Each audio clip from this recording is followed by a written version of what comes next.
ಧರ್ಮಸ್ಥಳ ದೇವಸ್ಥಾನಕ್ಕೆ ಬೇಕಾಗಿರುವಂತ ಸಾಮಗ್ರಿಗಳು ಮತ್ತು ಅನ್ನದಾನ ನಡೆಯುವಂತ ಅನ್ನಪೂರ್ಣ, ಬ್ರಾಹ್ಮಣ ಛತ್ರ, ಜೈನ ಛತ್ರ, ದೇವಸ್ಥಾನದ ವಸತಿ ಗೃಹಗಳು ಮುಂತಾದ ಸ್ಥಳಗಳಿಗೆ ಬೇಕಾಗಿರುವಂತ ಸಾಮಗ್ರಿಗಳನ್ನು ಶೇಖರಣೆ ಮತ್ತು ವಿತರಣೆ ಮಾಡುವಂತ ಸ್ಥಳವೇ ಧರ್ಮಸ್ಥಳದಲ್ಲಿರುವ ಜಮಾ ಉಗ್ರಾಣ. 175 ವರ್ಷಗಳಕ್ಕಿಂತ ಮುಂಚೆ ಸಿಮೆಂಟ್ ಬಳಸದೆ ಕಟ್ಟಿರತಕ್ಕಂತ ಕಟ್ಟಡವೇ ಜಮಾ ಉಗ್ರಾಣ. ಧರ್ಮಸ್ಥಳದ ಭಕ್ತಾದಿಗಳು ಕೂಡ ಈ ಜಮಾ ಉಗ್ರಾಣಕ್ಕೆ ಭೇಟಿ ನೀಡಬಹುದು. ಭಕ್ತಾದಿಗಳು ಯಾವ ಸಮಯ ಸಂದರ್ಭದಲ್ಲಿ ಇಲ್ಲಿಗೆ ಭೇಟಿ ನೀಡಬಹುದು ಮತ್ತು ಈ ಜಮಾ ಉಗ್ರಾಣದಲ್ಲಿ ಯಾವ ವಸ್ತುಗಳು ಹೇಗೆ ಶೇಖರಣೆಯಾಗಿ ವಿತರಣೆ ಆಗುತ್ತೆ ಅಂತ ಬನ್ನಿ ನೋಡೋಣ. ಈ ಜಮಾ ಉಗ್ರಾಣದಲ್ಲೇನೆ ದೇವಸ್ಥಾನಕ್ಕೆ ಮತ್ತು ಅನ್ನಪೂರ್ಣ ಅನ್ನದಾನಕ್ಕೆ ಬೇಕಾಗಿರುವಂತ ಎಲ್ಲಾ ವಸ್ತುಗಳು ಈ ಜಮಾ ಉಗ್ರಾಣದಲ್ಲಿ ಬಂದು ಸ್ಟೋರ್ ಆಗುತ್ತೆ. ಈಗ ನಾವು ಈ ಉಗ್ರಾಣದ ಜಮಾ ಉಗ್ರಾಣ ಏನಿದೆ ಅದರ ಒಳಗೆ ಹೋಗಿ ಹೆಚ್ಚಿನ ಮಾಹಿತಿ ನಾವು ತಿಳ್ಕೊಳ್ಳೋಣ ಬನ್ನಿ. ಇಲ್ಲಿ ದೇವಸ್ಥಾನದಲ್ಲಿ ಕೆಲಸ ಮಾಡೋರಿಗೋಸ್ಕರನೇ ಇಲ್ಲಿ ನೋಡಬಹುದು, ಇಲ್ಲಿನ ಸ್ಥಳೀಯರಿಗಾಗಿ ಅಂತಾನೆ ಮಾಡುವಂತ ಕುಚಲಕ್ಕಿ ಅಂತ ಏನ್ ಹೇಳ್ತೀವಿ ಆ ಅಕ್ಕಿಲಿ ನೋಡಬಹುದು. ಬಾಯ್ಲ್ಡ್ ರೈಸ್, ಎಣ್ಣೆ, ತುಪ್ಪ ಮತ್ತು ಬಾಳೆಹಣ್ಣು ಸ್ಟೋರ್ ಆಗಿರುವಂತ ಕೊಠಡಿಗೆ ಹೋಗಿ ನೋಡೋಣ. ನಾವು ಇಲ್ಲಿ ಅವಲಕ್ಕಿ, ಇದು ತೆಂಗಿನ ಎಣ್ಣೆ, ತುಪ್ಪ ನೋಡಬಹುದು. ಇಲ್ಲಿ ದೀಪಕ್ಕೆ ಬೇಕಾಗಿರುವಂತ ಎಳ್ಳೆಣ್ಣೆ, ಕೆಲವು ವಿಗ್ರಹಗಳು, ಮೂರ್ತಿಗಳು ನೋಡಬಹುದು. ವಿಳ್ಳೆದೆಲೆ, ಅದಕ್ಕೇನ್ ಹೇಳ್ತೀರಾ? ಪಂಚವಲ್ಲಿ ಅಥವಾ ವಿಳ್ಳೆದೆಲೆ ಇಲ್ಲಿದೆ. ಪೂಜೆಗೆ ಸಂಬಂಧಪಟ್ಟಂತ ಎಲ್ಲ ದೇವಸ್ಥಾನದ ಪೂಜೆಗೆ ಸಂಬಂಧಪಟ್ಟಂತ ಸಾಮಗ್ರಿಗಳು ಇಲ್ಲಿ ನೋಡಬಹುದು. ಇಲ್ಲಿ ಅಕ್ಕಿ ಮತ್ತು ಭತ್ತ ಶೇಖರಣೆ ಆಗಿರೋದು. ಅಕ್ಕಿ ಇದಷ್ಟು ಅಕ್ಕಿನೇ. ಅನ್ನಪೂರ್ಣಲ್ಲಿ ಸೋನಾ ಮಸೂರಿನೇ. ಭತ್ತ ಎಲ್ಲ ಇಲ್ಲಿದೆ. ವಾರ್ಷಿಕವಾಗಿ ನಡೆಯುವಂತ ಒಂದು ನೇಮೋತ್ಸವ ಅಂತ ಹೇಳ್ತಾರೆ, ಪಡಿಯಕ್ಕಿ ಅಂತ ಅದ್ರ ಹೆಸರು. ಆಗ ಇಲ್ಲಿ ಸ್ಥಳೀಯರಿಗೆ ಅಂತ ದಾನ ಮಾಡಕ್ಕೋಸ್ಕರ ಇರುವಂತ ಪ್ಯಾಕೆಟ್ ಇದು. ಇದ್ರ ಧರ್ಮಪಡಿಯಲ್ಲಿ ಏನೇನಿದೆ ಅಂತ ಸ್ವಲ್ಪ ಹೇಳ್ತೀರಾ? 200 ತೆಂಗಿನ ಎಣ್ಣೆ, 1 ಕೆಜಿ ಅಕ್ಕಿ, 200 ಗ್ರಾಮ್ ಅಲಸಂಡೆ ಬೀಜ, 200 ಗ್ರಾಮ್ ಉಪ್ಪು, 100 ಗ್ರಾಮ್ ಮೆಣಸು, 5 ಬಗೆ ಇತ್ತು. ಈಗ ಹೆಚ್ಚು ಕಡಿಮೆ 10,000 ಜನರಿಗೆ ನಾಡ್ದು 2ನೇ ತಾರೀಕಿಗೆ ದಾನ ಮಾಡ್ಲಿಕ್ಕಿದೆ. ಪ್ರತಿ ವರ್ಷದಲ್ಲಿ 5 ಸಾರಿ ಕೊಡ್ಲಿಕ್ಕೆ. ವರ್ಷದಲ್ಲಿ 5 ಸಾರಿ. ಮತ್ತೆ ಇಲ್ಲಿ ಧರ್ಮಸ್ಥಳ ಟ್ರಸ್ಟ್ ಅವರದೇನೆ ತೋಟದಲ್ಲಿ ಬೆಳೆದಂತ ತೆಂಗಿನಕಾಯಿಗಳು ಇಲ್ಲಿ ಸ್ಟೋರ್ ಆಗಿರೋದು. ಈ ಗೋಂಟು ಅಂತ ಇಲ್ಲಿ ಹೇಳೋದು ಒಣ ಕೊಬ್ಬರಿ ಏನಿದೆ ಅದೇನಿದು ಇಂದ ಎಣ್ಣೆ ತೆಗಿಯೋಕ್ಕೋಸ್ಕರ ಉಪಯೋಗಿಸೋದು. ಇಲ್ಲಿ ದೇವಸ್ಥಾನಕ್ಕೆ ಸಂಬಂಧಪಟ್ಟಂತ ರೈಸ್ ಮಿಲ್ಲು ಮತ್ತೆ ಆಯಿಲ್ ಮಿಲ್ಲು, ಎಣ್ಣೆ ತೆಗಿಲಿಕ್ಕೆ ಮತ್ತೆ ಭತ್ತದಿಂದ ಅಕ್ಕಿ ತೆಗಿಲಿಕ್ಕೆ ಕೂಡ ಮಿಲ್ಗಳು ಇಲ್ಲೇ ಮುಂದೆ ಇದೆ. ತೆಂಗಿನಕಾಯಿಗಳಿಂದ ಮಾಡಿರುವಂತ ಕೆಲವು ಕಲಾಕೃತಿಗಳನ್ನ ಕೂಡ ಇಲ್ಲಿ ನೋಡಬಹುದು ನಾವು. ಅಡಿಕೆ ನೋಡಿ, ಜಿಬ್ಬಡಿಕೆ ಪೂರ್ತಿಯಾಗಿರುವಂತ ಜಿಬ್ಬಡಿಕೆಯಲ್ಲಿದೆ. ಹಾಗೆ ಇಲ್ಲಿ ಕಾಫಿ ಬೀಜ ಕೂಡ ನೋಡಬಹುದು. ಕಾಫಿ ಬೀಜ ಕೂಡ ಇಲ್ಲೇ ಸ್ಟೋರ್ ಆಗಿದೆ. ಇದೆಲ್ಲ ಭಕ್ತಾದಿಗಳು ಬೆಳೆದಿರೋದನ್ನ ತಂದು ದೇವಸ್ಥಾನಕ್ಕಂತ ಅರ್ಪಿಸೋದು. ಇಡೀ ರಾಗಿ ಇದು. ಹಾಗೆ ಇಲ್ಲಿ ರಾಗಿ ಹಿಟ್ಟು ಕೂಡ ನೋಡಬಹುದು. ಬೆಲ್ಲದ ಕೊಠಡಿ ಹೋಗಿ ನೋಡೋಣ. ಬೆಲ್ಲ ಎಲ್ಲಿರುತ್ತೆ? ಇಲ್ಲಿ ಇಲ್ಲಿದೆ ಬೆಲ್ಲ. ಈ ಕೊಠಡಿಯಲ್ಲಿ ಕುಂಕುಮ ಸ್ಟೋರ್ ಆಗಿರುತ್ತೆ. ಇಲ್ಲಿ ಪ್ರಸಾದ ಬಿಲ್ಡಿಂಗ್ ಅಂತ ಬೇರೆ ಒಂದು ಬಿಲ್ಡಿಂಗ್ ಇದೆ, ಅಲ್ಲಿ ಕುಂಕುಮ ಎಲ್ಲ ಈಗ ಸ್ಟೋರ್ ಆಗೋದು. ಇಲ್ಲಿ ನೋಡಬಹುದು ಅನ್ನಪೂರ್ಣಕ್ಕೆ ಬೇಕಾಗಿರುವಂತ ಅಡಿಗೆ ಎಣ್ಣೆ ಮತ್ತೆ ಬ್ರಾಹ್ಮಣ ಛತ್ರ ಮತ್ತೆ ಜೈನ ಛತ್ರ ಎಲ್ಲ ಬೇಕಾಗಿರುವಂತ ಎಣ್ಣೆ ಇಲ್ಲೇ ಸ್ಟೋರ್ ಆಗಿರೋದು. ಹಾಗೆ ಇಲ್ಲೂ ಕೂಡ ಇಡೀ ರಾಗಿ ಸ್ಟೋರ್ ಆಗಿದೆ ಇಲ್ಲಿ. ಹಾಗೆ ಹೆಸರು ಕಾಳು ನೋಡಬಹುದು. ಇಲ್ಲಿ ಹೆಸರು ಬೇಳೆ ಇದೆ, ಕಡಲೆ ಬೇಳೆ ಇದೆ, ಚನಾ ದಾಲ್ ಅಂತ ಏನ್ ಕರಿತೀವಿ ಅದು, ಸಕ್ಕರೆ ಮತ್ತು ಮೂಂಗ್ ದಾಲ್ ಹೆಸರು ಕಾಳು. ಇಲ್ಲಿ ಸಕ್ಕರೆಯಲ್ಲಿ ಮತ್ತೆ ಗೋಧಿ ಕಡಿ, ಅನ್ನಪೂರ್ಣದಲ್ಲಿ ಪಾಯಸ ಮಾಡ್ಲಿಕ್ಕೆ ಅಂತ ಇರುವಂತ ಸಾಮಗ್ರಿಗಳು ಇಲ್ಲಿ ಸ್ಟೋರ್ ಆಗಿರೋದು. ಇಲ್ಲಿ ಧಾನ್ಯಗಳಿವೆ.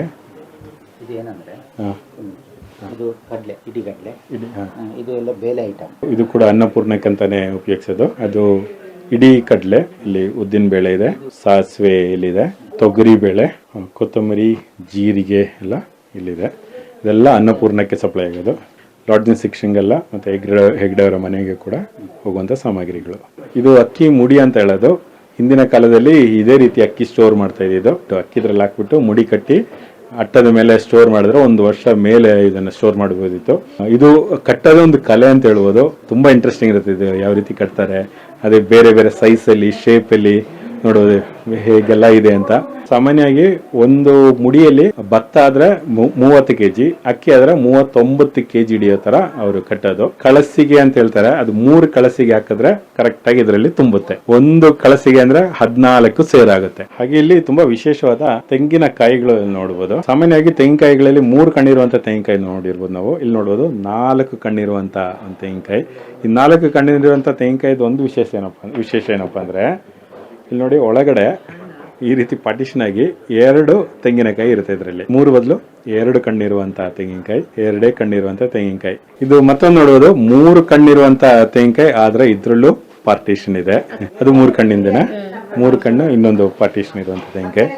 ಎಲ್ಲ ಕಣ್ಣುಗಳು ಬೇರೆ ಬೇರೆ ಪೊಸಿಷನ್ ಇರುವಂತ ತೆಂಗಿನಕಾಯಿ ಇದು.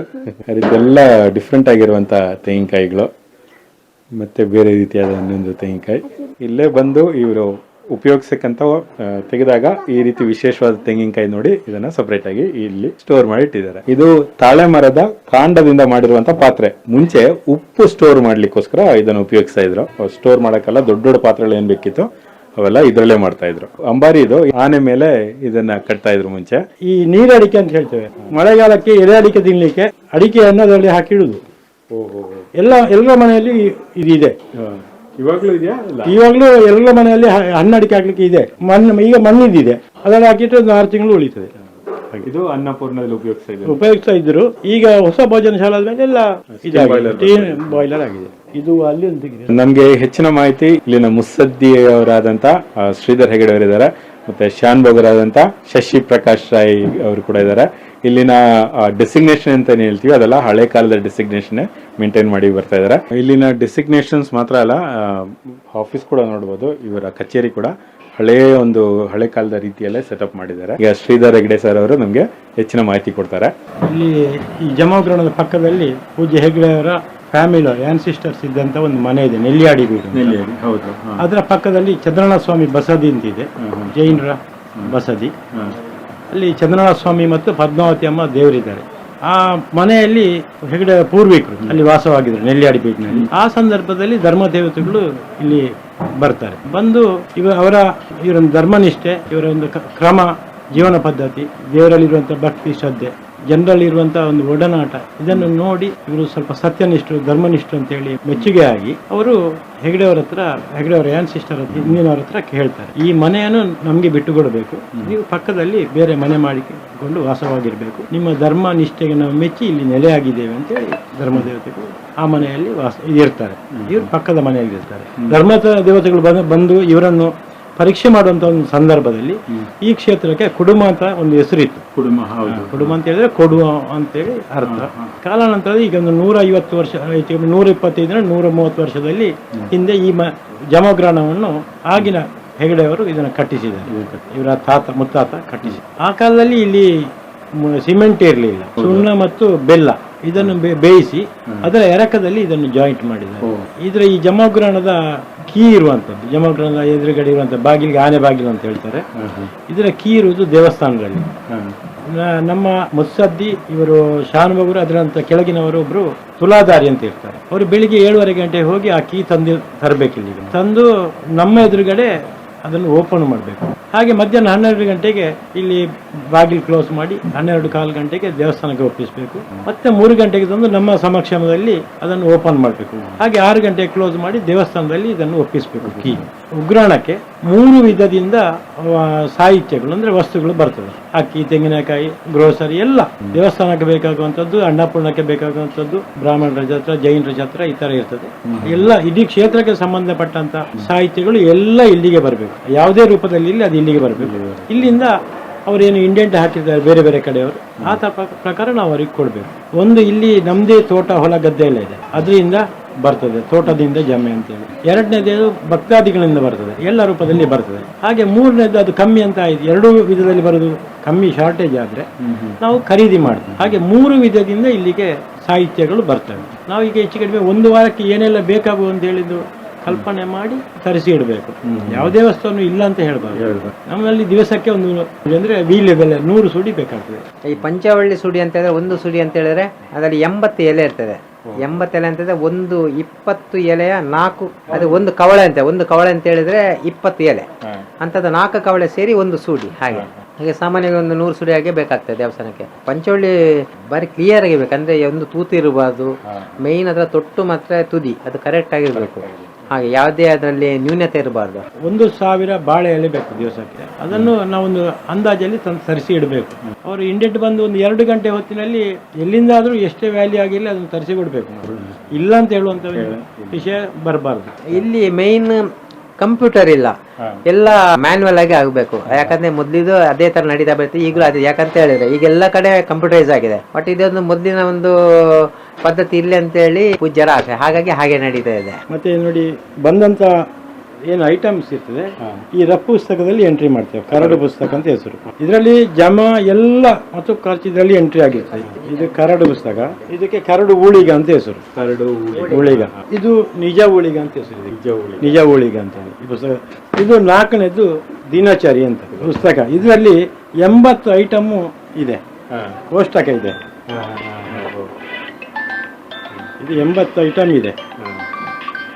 ಇದರಲ್ಲಿ ನೀವೆಲ್ಲ ಬರೆಯುವಾಗ ಈ ಕಡೆಯಿಂದ ಈ ಕಡೆ ಹೋಗ್ತೀರಿ, ಆದರೆ ಇದು ಈ ಕಡೆಯಿಂದ ಈ ಕಡೆ ಬರುವಂಥದ್ದು. ಇದು ಇವತ್ತು ಬಂದ ಜಮ, ಒಟ್ಟು ಜಮ ನಿನ್ನೆದು ಸೇರಿಸಿ.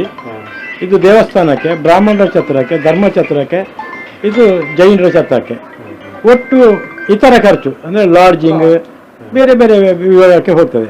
ಈ 4 ಅಲ್ಲದೆ ಇದನ್ನು ಸೇರಿಸಿ ಒಟ್ಟು ಜಮ ಇಷ್ಟು ಅಂತೇಳಿ ಈ ಖರ್ಚನ್ನು ಮೈನಸ್ ಮಾಡಿ ಸಾಯಂಕಾಲ 6 ಗಂಟೆಗೆ ಮ್ಯಾನ್ಯುಯಲ್ ಅಲ್ಲಿ ಇದು ಬರೀ. ಪರ್ಚೇಸ್ ಅಂದ್ರೆ ನಮ್ಮ ಇಲ್ಲಿ ಸುತ್ತಮುತ್ತ ಹಳ್ಳಿಗಳಿಂದ ಅವ್ರು ತರ್ತಾರೆ, ದಿವಸ ಅವರಿಗೆ ಸರ್ತಿ ಪ್ರಕಾರ ತಂದು ಕೊಡ್ತಾರೆ. ಎಲ್ಲ ಪರ್ಚೇಸ್ ಮಾಡುವಾಗಲೂ ಎಲ್ಲ ಐಟಮ್ಗೂ ನಾವು 1, 2 ಅಥವಾ 3 ಪಾರ್ಟ್ ಇರ್ತಾರೆ. ಯಾಕಂದ್ರೆ ನಾವು ಇಲ್ಲಿ ಪ್ರಧಾನವಾಗಿ ಕ್ವಾಲಿಟಿಯನ್ನು ಮೇಂಟೈನ್ ಮಾಡ್ತಾ ಇದ್ದೇವೆ. ಮತ್ತೆ ಹೆಚ್ಚಾಗಿ ಈಗ ಮೊದಲು ನಮಗೆ ಇಲ್ಲಿ ಸಕ್ಕರೆ ಆಗಲಿ ಬೆಲ್ಲ ಆಗಲಿ ಮೊದಲು ಇಲ್ಲೇ ಸ್ಟೋರ್ ಆಗ್ತಿತ್ತು. ಈಗ ನಮ್ಮಲ್ಲಿ ಪ್ರಸಾದ ವಿಭಾಗ ಒಂದು ಬೇರೆ ಇದೆ, ಅಥವಾ ಅಲ್ಲೆಲ್ಲ ಸಬ್ ಗೋಡನ್ ಇದೆ. ಹಾಗಾಗಿ ಏನು ಮಾಡ್ತೇವೆ ನಾವು ಲೋಡ್ ತಂದ್ರೆ ಎಲ್ಲ ಲೆಕ್ಕಾಚಾರ ನಮ್ಮಲ್ಲೇ ಇರ್ತದೆ, ಬಟ್ ಅದೆಲ್ಲ ನೇರವಾಗಿ ಅಲ್ಲೇ ಡಂಪ್ ಆಗ್ತದೆ. ನಮಗೆ ಇಲ್ಲಿ ಬೇಕಾದಷ್ಟು ನಾವು ಇಲ್ಲಿ ಇಟ್ಕೊಳ್ತೇವೆ. ಈ ಉಗ್ರಾಣದಲ್ಲಿ ಒಂದು ಇರುವೆ ನೋಡಿದ್ರೆ ನೀವು, ಇರುವೆ ಇಲ್ಲ. ಬೆಲ್ಲ ಇದ್ದಲ್ಲಿ ಇರುವೆ ಇದ್ದೇ ಇರಬೇಕು, ಆದರೆ ಇಲ್ಲಿ ಇರುವೆ ಇಲ್ಲ. ಕ್ಷೇತ್ರದ ಮಹಿಮೆ ಅಂತ ಹೇಳ್ಬೇಕಷ್ಟೇ. ನೀವು ಇರುವೆ ಬರದೇ ಇರೋದು ಏನು ಕೆಮಿಕಲ್ ಏನು ಉಪಯೋಗಿಸಿದಿಲ್ಲ ನೀವು? ಇಲ್ಲ ಏನು ಇಷ್ಟವರೆಗೆ ನಾವು ಯಾವುದೇ ಕೆಮಿಕಲ್ ಇಲ್ಲಿ ಉಪಯೋಗ ಮಾಡಲಿಲ್ಲ. ಇದು ದೇವರ ಮಹಿಮೆ ಅಂತ ಹೇಳ್ಬೋದು ಅಷ್ಟೇ. ಇಲ್ಲಿ ನಮ್ಮಲ್ಲಿ ಈ ವರ್ಕರ್ಸ್ ಇರ್ತಾರೆ, ಅವರಿಗೆ ಸಾದಿಲ್ವರ್ ಅಂತ ಹೇಳ್ತಾರೆ. ಅವರನ್ನು ನೋಡ್ಕೊಳ್ಳಿಕ್ಕೆ ಇವರು ತುಲಾದಾರಿ. ಅವರೆಲ್ಲ ಅವರಿಗೆ ಏನೇನು ಕೆಲಸ ಉಂಟು ಅವರೇ ಹೇಳ್ತಾರೆ. ಹಾಗೆ ಮೇಯ್ನ್ ವರ್ಕರ್ಸ್ಗೆ ಸಾದಿಲ್ವರ್ ಅಂತ ಹೇಳ್ತಾರೆ, ಅವರನ್ನು ನೋಡ್ಕೊಳ್ಳಿ ತುಲಾದಾರಿ. ಆಮೇಲೆ ಶಾನ್ ಬೋಗರು. ನಮ್ಗೆ ಮೇಯ್ನ್ ಆಗಿ ಇವರು ಮುಸ್ಸದ್ದಿ. ಮಧ್ಯಾಹ್ನ ಯಾವ ಟೈಮ್ಸ್ ಬೆಳಿಗ್ಗೆ 8ರಿಂದ ಮಧ್ಯಾಹ್ನ 12, ಮಧ್ಯಾಹ್ನ 3ರಿಂದ ಸಾಯಂಕಾಲ 6 ಇದರ ಟೈಮಿಂಗ್ಸ್. ಇಲ್ಲಿ ಜನ ಬಂದು ನೋಡ್ಬೋದಲ್ಲ ಈ ಸ್ಥಳಕ್ಕೆ? ಆಫೀಸ್ ಅವರ್ಸ್ ಅಲ್ಲಿ ನೀವು ಏನೇನು ಟೈಮಿಂಗ್ ಹೇಳಿದ್ರೆ ಆ ಟೈಮಲ್ಲಿ ಬಂದು ನೋಡ್ಬೋದು. ವರ್ಷದಲ್ಲಿ 2 ದಿನ ಕ್ಲೋಸ್ ಆಗಲ್ಲ, ಅದು ಯಾವ ದಿನ ಅಂತ ಹೇಳ್ತೀರಾ? ಒಂದು ಗಣೇಶ ಚತುರ್ಥಿ ದಿವಸ. ಈ ಗಣೇಶ ಚತುರ್ಥಿ ಪೂಜೆ ವರ್ಷಂಪ್ರತಿ ಇದೇ ಮಂಟಪದಲ್ಲಿ ಆಗ್ತಾ ಇದೆ. 3:30ಗೆ ಇಲ್ಲಿ ದೇವರ ಪ್ರತಿಷ್ಠೆ ಮಾಡಿ 4-5 ಗಂಟೆಗೆ ಪೂಜೆ ಆಗಿ ದೇವರನ್ನು ವಿಸರ್ಜನೆ ಮಾಡುದು. ಇಲ್ಲಿನ ಧರ್ಮಸ್ಥಳ ನಮ್ಮ ಗ್ರಾಮದವರೇ ಬರ್ತಾರೆ ಎಲ್ಲ. ಹಾಗೆ ಆನೆ ಬರ್ತದೆ ಒಳಗೆ, ಇಲ್ಲಿವರೆಗೆ ಆನೆ ಬರುತ್ತೆ. ಆನೆ ಇಲ್ಲಿ ಒಳಗೆ ಬರ್ತದೆ. ಆನೆ ಒಳಗೆ ಬರ್ಲಿಕ್ಕೆ ಉಂಟು ಇಲ್ಲಿ ಚೌತಿ ಅವತ್ತು. ಇನ್ನೊಂದು ಮಹಾಲಯ ಕಾರ್ಯ ಅಂತ ಆಗ್ತದೆ, ಪಿತೃ ಕಾರ್ಯ, ಶ್ರಾದ್ದ ಅಂತೇನು ಹೇಳ್ತೇವೆ.